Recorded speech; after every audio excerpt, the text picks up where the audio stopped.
Bonjour, chers abonnés sur ma nouvelle chaîne, chers amis et passionnés des oiseaux, des canaris et des chardonnerets. Encore une nouvelle vidéo aujourd'hui qui dit nouvelle vidéo, dit nouveau sujet. Et cette fois-ci, nous allons parler de la coloration chez les canaris ou les canaris de couleur. Tout d'abord, je tiens à vous remercier parce que vous êtes de plus en plus nombreux à vous abonner sur cette chaîne Canaries du 21. Je tiens aussi à remercier les non-abonnés qui représentent 65% sur les vidéos qui sont regardées. Un merci pour les abonnés et les non-abonnés. Donc, ce sujet-là a été demandé par certains débutants. Donc, parce que je sais qu'en ce moment, il y a pas mal d'éleveurs qui sont en train de former les couples pour démarrer la saison. D'autres, ils ont déjà eu leur premier jeune. Donc, c'est le moment pour pouvoir préparer vos jeunes 2021. Si vous comptez faire des concours de canaris de couleur ou pour le simple plaisir des yeux, si vous voulez avoir des canaris bien colorés, c'est le moment de commencer la préparation. Donc pourquoi les canaris de couleur? Donc les canaris se composent en trois catégories. Donc les canaris de couleur, les canaris de posture et les canaris de chant. Donc cette partie-là, cette vidéo-là plutôt va cibler les canaris de couleur. Donc les canaris de couleur, ils sont aussi répartis en deux groupes. Les canaris qu'on appelle les lipochromes et les canaris qu'on appelle les mélanines. Donc qu'est-ce que c'est lipochrome, mélanine? C'est ici. Donc la couleur chez un canari ou chez un chardonneret, je vous ai déjà fait une vidéo sur mes chardonnerets. Je vous ai expliqué que la couleur, elle est due à un pigment. Donc ce pigment-là, il peut être fixé seulement. Il y a certains oiseaux qui vont fixer des pigments et d'autres, ils vont le synthétiser.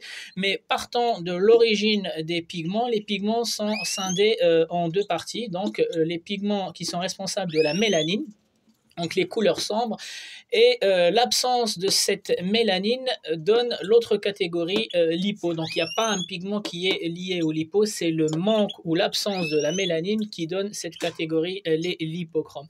Donc la partie mélanine se compose en deux.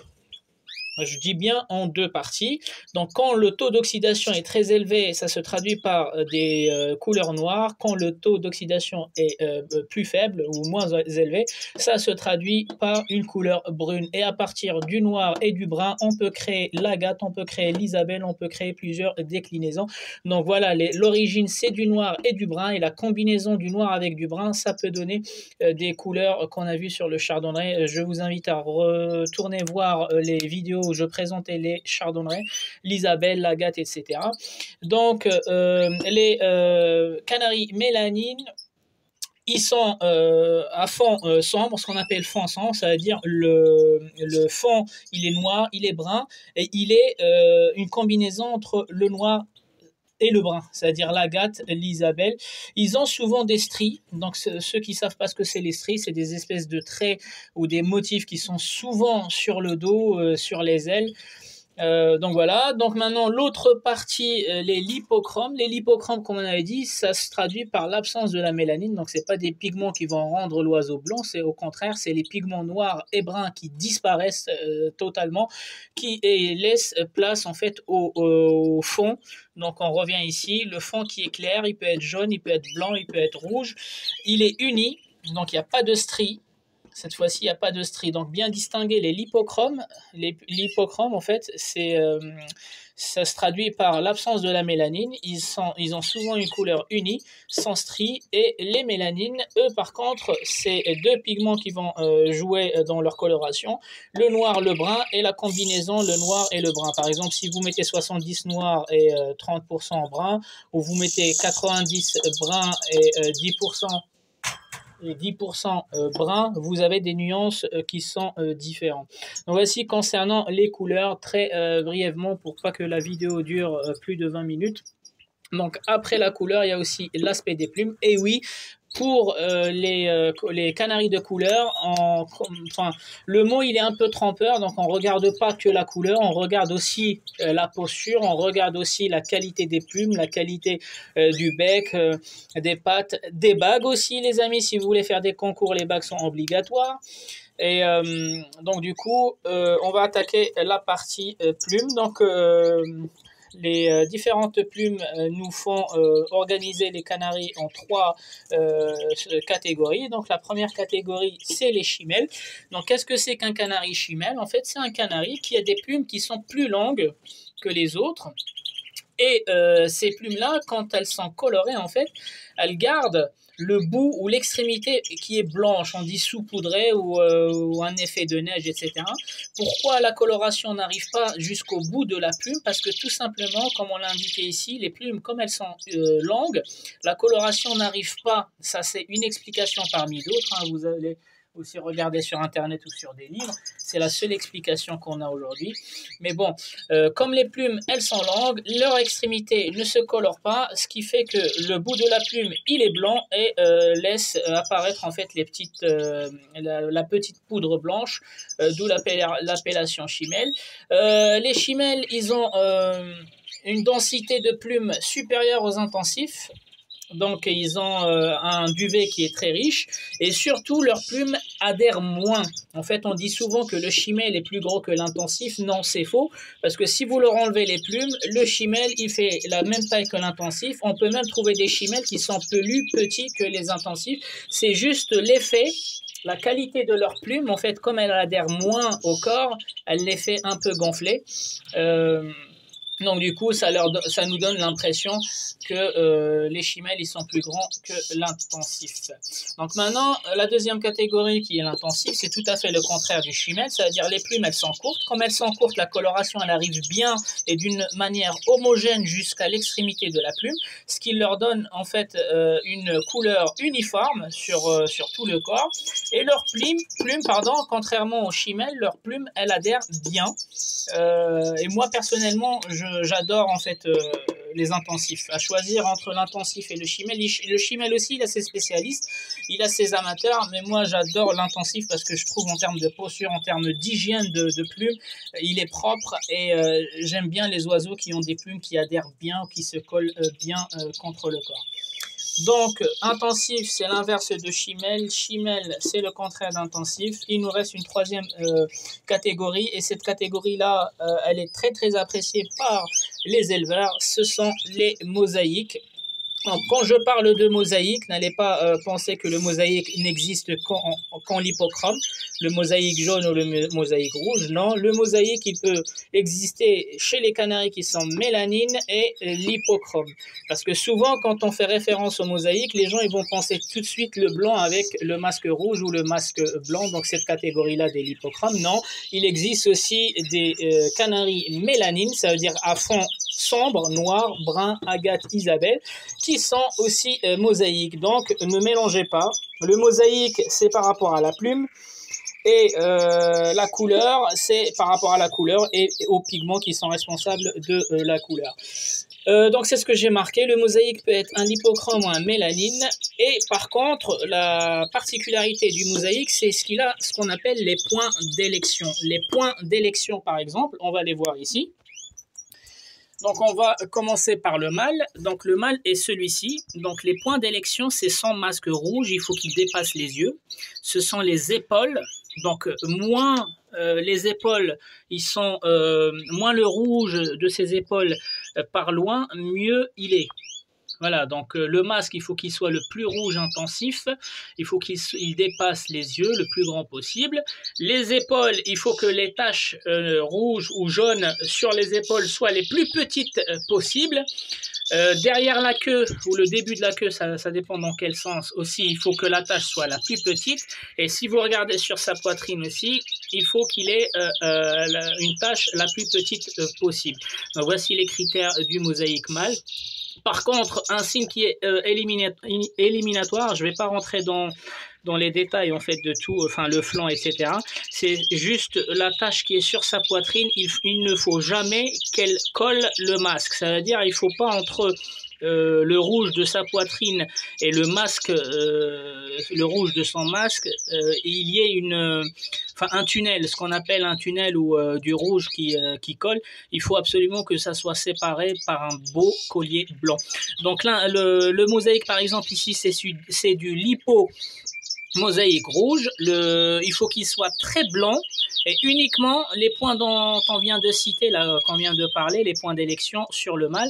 La femelle, quant à elle, elle est moins marquée par ces points d'élection. Au lieu du masque, elle a juste un petit trait et elle a plus ou moins en fait les mêmes marques sur le reste du corps, à savoir les épaules, la poitrine et l'arrière de la queue. Donc voilà, rapidement, donc ceux-là seront des jeunes de 2020, ils sont en train de, la femelle elle est en train de construire le nid. Donc voilà ce qu'on appelle les points, et c'est exactement les mêmes points d'élection qu'on trouve chez les agates, donc la partie mélanine, donc chez l'agate, chez le brun, chez l'Isabelle. Par exemple ici, j'ai une Isabelle, mais elle n'a pas été bien colorée en fait. On voit le trait qui part derrière ses yeux, etc. Pourquoi? Parce que je l'avais coloré entièrement, en fait. En fait, vous allez voir que les mosaïques ou les autres canaris, en fait, c'est à vous de choisir. Est-ce que vous voulez les rendre intensifs ou est-ce que vous voulez les rendre mosaïques? Et ça démarre pendant la préparation et c'est tout l'objet, en fait, de cette petite introduction. Donc concernant les intensifs, je vais vous montrer le planning de coloration. Donc l'intensif, quand vous voulez rendre un oiseau rouge, ça veut dire une coloration qui est vraiment uniforme et qui couvre un peu comme celui-ci, mais celui-ci s'est décoloré. Donc il était rouge de partout, mais il se décolore petit à petit. Voilà, il peut être rouge intensif, il peut être agate. Celui-ci, c'est un Isabelle rouge. J'ai pas d'agate rouge. Si, j'ai un brun rouge ici aussi. Donc un brun rouge. Donc vous voyez, donc la coloration rouge, elle ne s'arrête pas. Elle va pas cibler certains points. Elle va se répartir sur l'ensemble des plumes. Donc, du coup, ce qu'on appelle l'intensif, la coloration est sur l'ensemble des plumes. En fait, vous avez un planning de préparation. Si vous voulez que vos jeunes soient intensifs, il faut commencer la préparation pendant la construction du nid. Quand les parents commencent à construire leur nid, il faut leur admettre en fait le colorant. Enfin, le colorant, je ne vais pas encore citer les marques. Vous avez une marque qui se vend un peu partout, c'est le Contax de chez, je ne vais pas citer la marque, le Contax, certains ils ont compris. Il faudra injecter aux parents la coloration à partir de la construction du nid. Donc il ne faut pas attendre que les jeunes soient là, ni l'éclosion, quoi que ce soit. C'est quand les parents commencent à faire le nid, il va falloir commencer à les colorer à une fréquence de 4 fois par semaine. Donc la semaine, il y a 7 jours. Là, ça veut dire la moitié de la semaine, ils reçoivent de la coloration en bonne proportion. On va aussi parler dans une autre vidéo, c'est quoi les proportions de la coloration et comment faire une pâtée maison avec un colorant naturel et comment utiliser aussi les colorants chimiques. Personnellement, je préfère les colorants chimiques parce qu'on a beau défendre l'aspect naturel, les aliments naturels, bio, machin, ça donne pas un résultat, un aussi bon résultat que quand on utilise les produits chimiques. Il faut reconnaître aussi que certains produits chimiques, ils ont un résultat beaucoup plus meilleur que les produits naturels. Après, c'est chacun son goût, chacun sa façon de travailler. Donc, si vous voulez faire des jeûnes intensifs, la préparation, vous n'avez pas encore de jeûnes, oui, c'est bizarre, vous n'avez pas encore les jeûnes sur lesquels vous devez travailler, mais par contre, vous devez travailler sur les parents d'abord. Donc, à partir de la construction du nid, vous devez leur injecter de la coloration. On fera une vidéo spécifique préparation-coloration de manière possible, en utilisant les produits chimiques et en utilisant des produits naturels. Comme ça, vous aurez les deux façons. Donc, à partir de la construction du nid, vous administrez la coloration aux parents. Quand ils vont pondre les œufs, vous pouvez, je dis pas tout le temps vous pouvez le vérifier, mais vous pouvez le vérifier sur certains cas quand ils sont bien colorés, quand le produit fécal du mâle aussi il a bien pris la coloration. En fait, l'œuf, quand vous allez le mirer, il n'est pas jaune, il est rouge. Donc quand vous ferez le mirage, on fera une vidéo mirage, je pense, courant de cette semaine-là, parce que j'ai eu pas mal de bonnes nouvelles. En fait, quand vous faites le mirage, le jaune d'œuf à travers la lumière, il n'est pas jaune, il est rouge. Donc à ce moment-là, vous pouvez être certain que vos jeunes déjà, ils ont le gène rouge, c'est-à-dire le produit fécal du mâle et le produit de la femelle, l'organe de la femelle, ils ont bien assimilé la couleur du colorant. Rouge, ça peut être jaune aussi, hein, c'est à vous de voir, mais moi je vais parler du rouge parce que c'est surtout cette couleur que je travaille moi dans mon élevage. Donc à partir de l'éclosion, vous continuez. En fait, la coloration, elle va se répandre depuis la constriction du nid jusqu'à la mue juvénile à une fréquence de 4 jours par semaine. Donc au début, c'est les parents. À partir de l'éclosion, c'est les parents plus les jeunes. Après, si vous voulez, après le sevrage, vous pouvez soit garder la coloration pour les jeunes et l'arrêter pour les parents, soit vous pouvez continuer à les colorer. Donc, quand on colore les parents, c'est pas pour eux, c'est pour qu'ils puissent transmettre en fait les pigments dans l'œuf, dans l'ovule et dans le sperme, autrement dit, afin que dès l'éclosion, les jeunes ils sont prédisposés pour la coloration. Donc voici la partie intensif, pour sortir des jeunes intensifs. Par contre, faites attention les amis, faites attention. Si vous voulez faire des concours, il y a des règles, il y a plus de détails que ça. Il faut éviter que vos parents, les parents puissent piquer les jeunes, parce que les jeunes, comme ils vont sortir avec une couleur rouge qui a déjà commencé à s'appliquer avant la fécondation. Donc ça veut dire que si votre femelle, elle vous pique les jeunes ici pour refaire une deuxième nichée, donc il faut séparer les jeunes rapidement. Ça veut dire la nouvelle plume qui va pousser chez les jeunes, elle sera beaucoup plus intensive, intensive que les anciennes plumes. Et là, ça vous crée en fait des défauts sur les jeunes. Donc faites attention, quand vous avez des jeunes, faites attention à ce que les parents ne piquent pas les jeunes, ne leur arrachent pas les plumes pour faire une deuxième nichée, parce que les nouvelles plumes qui vont pousser, elles ne seront pas colorées de la même façon que les anciennes plumes. C'est pour ça qu'on avait parlé couleur uniforme. Donc ça peut créer des défauts au niveau des plumes, et c'est une erreur éliminatoire dans les concours de couleurs. Donc maintenant, c'est le mosaïque. Comment sortir des mosaïques? Donc contrairement à l'intensif, la préparation débute vraiment en aval. Ici, c'est l'amont. Donc avant la pente, il faut commencer à préparer les parents. Ici, non, on va agir directement sur les jeunes. Donc, vous attendez l'éclosion et vous colorez pas tout de suite. Vous attendez le 42e jour. 42, moi, ça m'est arrivé de le faire 35e. Après, la moyenne, c'est 40, 42 jours. Vous commencez la coloration et vous l'arrêtez après la mue pour que les points qu'on a appelés points d'élection puissent être colorés, mais uniquement ça, parce qu'après, si le rouge sur les épaules, comme je vous ai expliqué, part trop loin au niveau des ailes, en fait, c'est un mosaïque qui est de moins bonne qualité que les mosaïques qui ont des petites taches ponctuelles sur les points d'élection. Après, dans le mosaïque, il y a type 1, type 2. Donc, type 1, plus on se rapproche du parfait. Type 2, c'est avec des défauts. Par exemple, la femelle mosaïque, si elle a le même masque que le mâle, ça ne veut pas dire qu'elle est de moins bonne qualité. C'est juste qu'elle est dans le type 2. Elle sera jugée dans le mosaïque type 2 et non pas type 1. Donc voilà, ça c'est juste pour prévenir ceux qui ont déjà commencé à former les couples ou ceux qui ont déjà commencé à avoir les jeunes. C'est qu'à partir de là, vous pouvez commencer votre programme de coloration pour soit obtenir des intensifs, soit obtenir des mosaïques. Encore une fois, essayez de trouver des bons parents, de bonnes souches mosaïques et intensifs pour avoir des jeunes de meilleure qualité. N'essayez pas de mélanger des mosaïques avec des non-mosaïques et faire des canaris de très mauvaise qualité.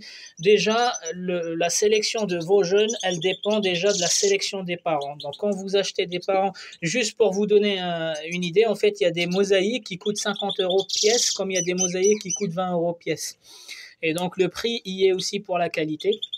Quand on achète un canari ou un chardonnay, encore une fois, on peut acheter des classiques ou des couleurs qui sont disponibles, mais tellement c'est de bonne qualité, c'est-à-dire ils sont dans le standard, ils se rapprochent du standard, ils sont chers, et plus on trouve des panachés en chardonnay ou on trouve des fao en canari ou des perlés en canari, mais ils s'éloignent du standard, ce qui fait que leur prix il descend.